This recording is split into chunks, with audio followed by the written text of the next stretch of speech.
Hello বন্ধুরা, সবাই কেমন আছে? আশা করি সবাই খুব ভালো আছে। দেখো, আজকে আমি আবার একটা ছোট্ট ভিডিও নিয়ে তোমাদের কাছে চলে এসেছি। আর প্লিজ প্লিজ পুরো ভিডিওটা সবাই দেখো, কেউ স্কিপ করে চলে যাবো না। তো চলো, আজকে দুপুরের মেনুতে কী কী রান্না করব সেটা তোমাদেরকে দেখিয়ে নিই। আর যারা আমার ইউটিউব চ্যানেলে দেখছো তারা একটা সাবস্ক্রাইব করে পাশে দেখো, আর যারা ফেসবুকে দেখছো ফলো করে সাথে দেখো, কেমন? তো চলো চটপট দেখে নাও। কড়াই তেল গরম হয়ে গেছে, তেল দিয়ে দিয়েছি। সবার প্রথমে দেখো, এখানে দারচিনি, লবঙ্গ আর গোটা এলাচ সব গোটা এনে দিয়ে দিলাম। খুব ফাটে জানো তো, ওই জন্য দূর থেকে। এখানে দুটো মাঝারি সাইজের পেঁয়াজ দিয়ে দিলাম।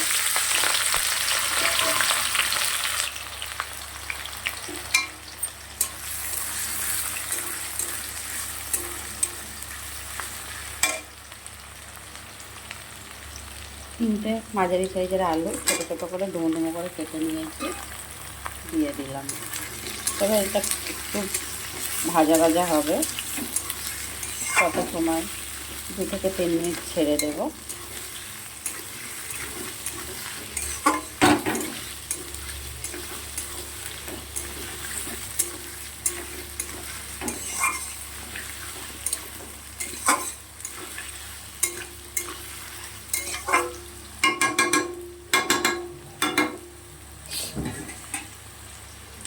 ঢেকে দিলাম।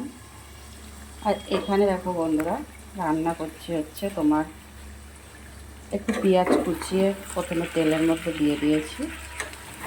দুটো ছোট সাইজের ওলকপি, মাঝারি সাইজের একটা আলু ডুমো ডুমো করে কেটে নিয়েছি।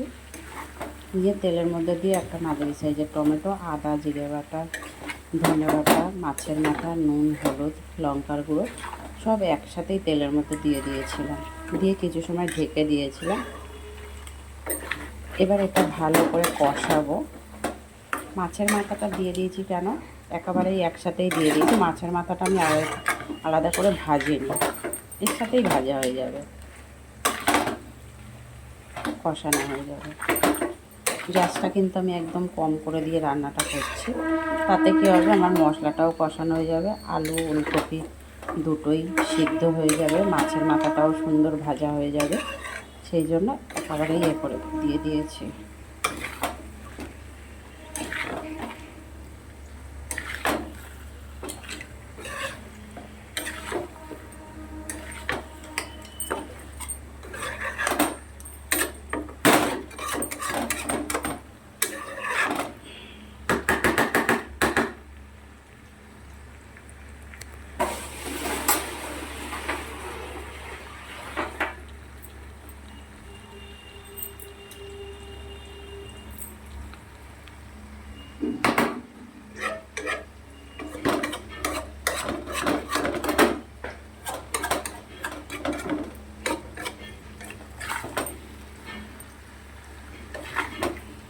দেখো, তো চলো আবারও 5 মিনিট পর ফিরে আসবো।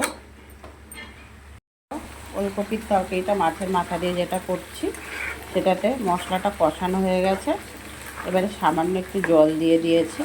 এবার গ্যাসটা একদম কম করে দিয়ে ঢেকে ঢেকে রান্না করবো। ঝোলটা একটু কমলে পরে তারপরে নামাবো।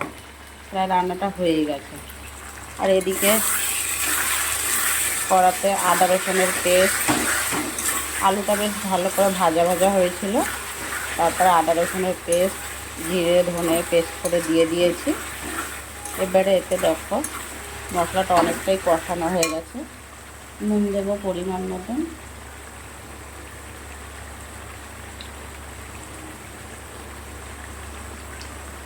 হলুদের গুঁড়ো দেবো,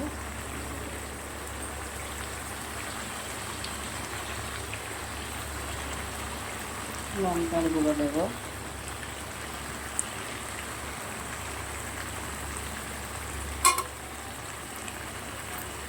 আরও একটু কষাতে হবে। এখন অবধি কষানোটা কমপ্লিট হয়নি, এখনও 2 থেকে 3 মিনিট কষাতে হবে। তত সময় আমি গ্যাসটা একটু কম করে দিয়ে মশলাটা কষাবো।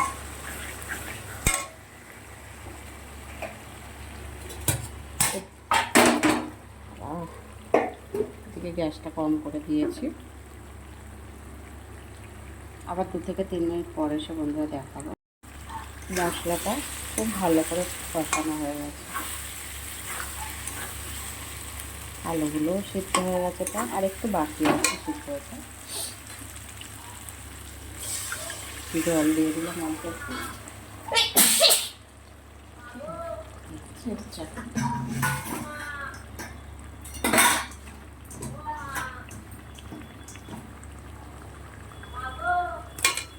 সোয়াবিন দিয়ে দিলাম।